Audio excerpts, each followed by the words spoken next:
Bütün barlыкны юктан бар итүче бер Аллаһы Хак Субханаһу ва Тәаләгә хәмд сана, улуглауларыбыз, мактауларыбыз булсын. Аның соңгы илчесе, сөйкле пәйгамбәрбез Мөхәммәд Мустафа саллаллаһу алейхи ва сәлләмгә күңелләребезнең түреннән чыккан салават шәрифәләр һәм сәламнәр ирешсен. Җомга көнен кадерләп, зурлап, bütün эшләрне калдырып, гусул тәһарәтләр алып, чиста матур кием киеп килгән хөрмәтле азиз дин кардәшләрем, ассаламу алейкум ва рахматуллахи тааля ва баракатуху. Рамазан айы шәрифләре тамамланды. Ул Аллаһ Тәаләгә ихлас туры гыйбадат ва гамәлләр кылуга өметләнгән изге ниятләр белән көткән мубарак ай. Бу вакытта һәр кайсыбыз төрле максатлар куйды. Һәр көн Кур'ан-ы Кәримне уку, аны дөрес итеп тулысынча укып чыгу, нәфил намазларын арттыру, изге эшләр кылуны күбәйтү, үз-үзебезне даими катгый тәртиптә тоту һәм бик күп шундый җитди эшләр алып барудан гыйбарәт булды. Нәрсәгәдер без ирештек, ләкин нәрсәләрдер әлеге авыр булып эшләнелми калды.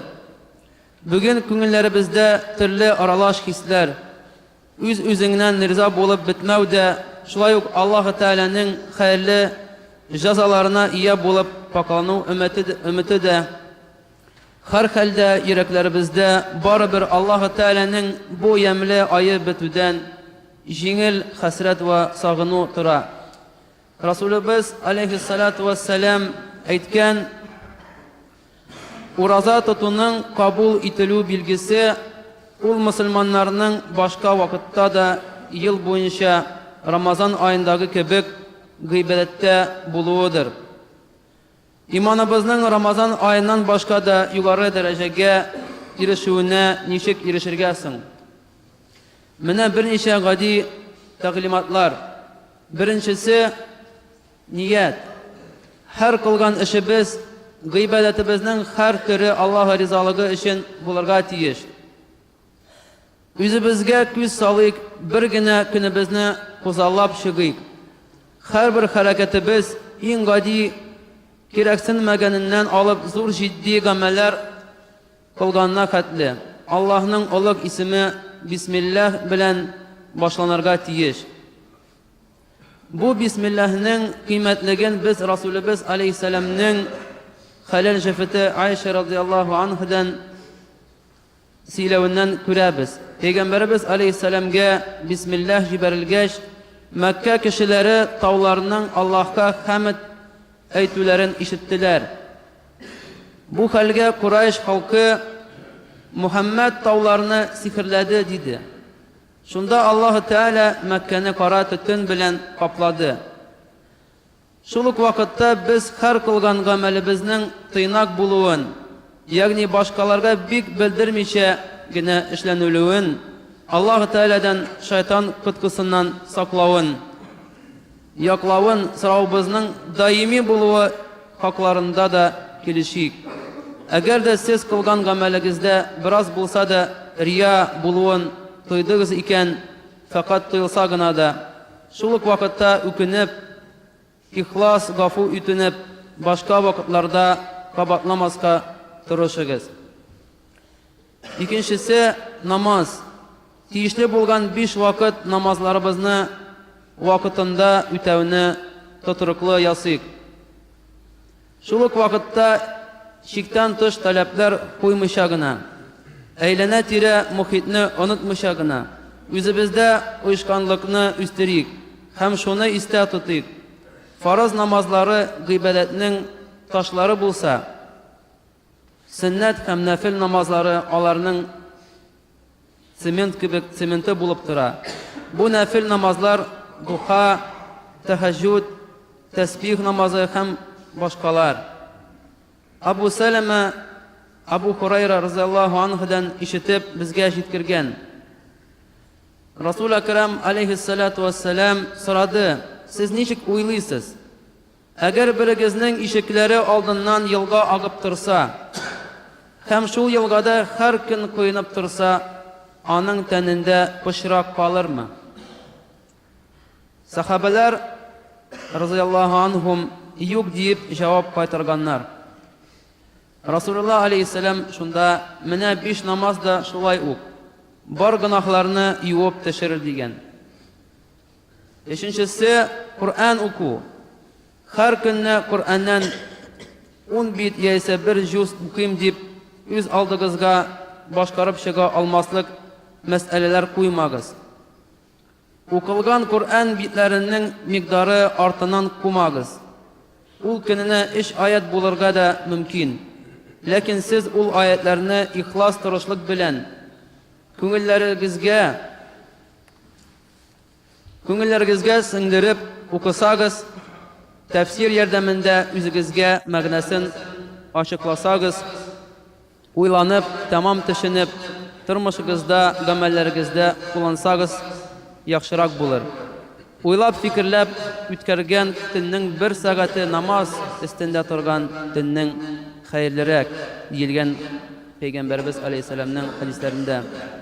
Али ибн Абу Талиб разыяллаху анху Кур'ан турында әйткән: ул адаштырмый торган тугры киңәшче, юлдан яздырмый торган юлдаш, алдамый торган сөйләүче. Кур'ан җәмәгатендә торган һәрбер кеше һичшиксез арту һәм кимү тәэсирендә булыр. Туры юлда булу артыр, ә күңел зиһен сукырлыгы кимер.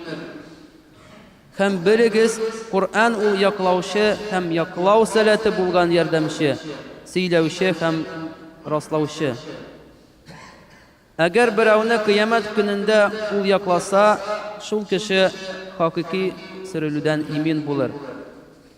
Кур'анда Раббыбызга юл эзләгез, җаныгыз ва күңелегез белән дә эш итүдә аңардан гына киңәш сорагыз һәм үз фикерегезнең шикле булуында торыгыз. Мәгәр Кур'ан белән киңәш иткәнегезгә хәтле, ул инде сезгә үз гынахларыгызга каршы торырга ярдәм итәр. 4-нчесе дугада булу. Инде дуга Пәйгамбәрбез алейһиссалату вассалам әйтмешле, дуга ул гыйбадат, ад-дуа хуал ибада. Аллаһка даими дуга кылуда булырга кирәк. Онытмыйк ки, дуга ул гади сорау гына яки мәрәҗәгать итү генә түгел. Ул үкенүдән сыкраган йөрәк тавышы, аның инәлеп чакыруы. Туганнарыбыз, дусларыбыз, барча кардәшләребез өчен Рамазан айында үзгәргән абый-апаларыбыз өчен даими дуга кылуда булыйк. Расул Акрам алейхиссалату вассалам әйтүенчә, мусульман дин кардәшенә дуга кылган вакытта фәрештәләр «Әмин, сиңа да шулай ук булсын» дип дуга кылып торырлар. Инде ифтар вакытында, Рамазан ае дәвамында көне-төне дуга кылырга гадәтләнгән мусульман башка вакытта да шулай ук дугада булырга тиеш. Раббысының мусульманнарның үзеннән яшерен һәм ачык мәрәҗәгать итеп сорауын яратканлыгын Аллаһ субханаһу ва тааля колы онытмаска тиеш. Аллаһ субханаһу ва тааля Кур'ан Кәримдә әйтә: "Бә'дә аузу биллаһи минаш шайтанир раҗим. Ва иза саалака ибади анни фа инни қариб, уҗибу даъватад да'i иза дa'ан, фальястаҗибу ли вал ю'мину би ла'аллахум яршудун." Әгәр кулларым минем турында синнән сорасалар, соң мин бит аларга бик якын. Һәр вакыт сораган вакытта үтенгәннәренә җавап бирәм. Инде аларга ышану һәм миңа табыну гына кала. Бәлки алар дөрес юлдан китәрләр. Һәм икенче аятта: "Амман юҗибул муттарра иза да'аху ва якшифу ссу ва ядж'алукум хулафа'ал ард аилахум ма'аллах қалилан ма тадаккарун." Кем мохтаҗларның ялваруына җавап бирә, золымлыкны күчерә һәм җирдә варис итә. Аллаһтан гайре илаһы бармы? Мәгәр гыйбрәтләрне аз искә аласыз. Һәм тагында Аллаһ Раббыбыз әйтә: والذين يؤتون ما أتوا وقلوبهم وجلة أنهم إلى ربهم راجعون. Сезнең Раббыгыз әйткән: сорагыз миннән, һәм мин сезгә җавап бирермен. Дөреслектә миңа гыйбадәт кылудан өстен булганнар җәһәннәмгә кимсетелгән рәвештә кертелерләр. Түбәндәге вакыйга турында уйланыгыз әле. Бер вакыт имам Ахмад рахимахуллаһ тәала сәфәрендә төнге тукталыш ясарга мәҗбүр булган. Ул мәчеткә юнәлгән, ләкин сакчы аны кертмәгән.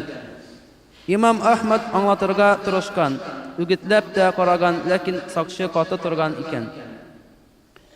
Имам Ахмад шунда гына мәчетнең бусагасында төн үткәрергә ниятләгәч, сакчы бөтенләй ачуланган. Ул картны якасыннан тотып, мәчеттән ераграк өстерәгән. Бу хәлләрне мәчеттән ерак тормаган бер ипи пешерүче күреп торган икән.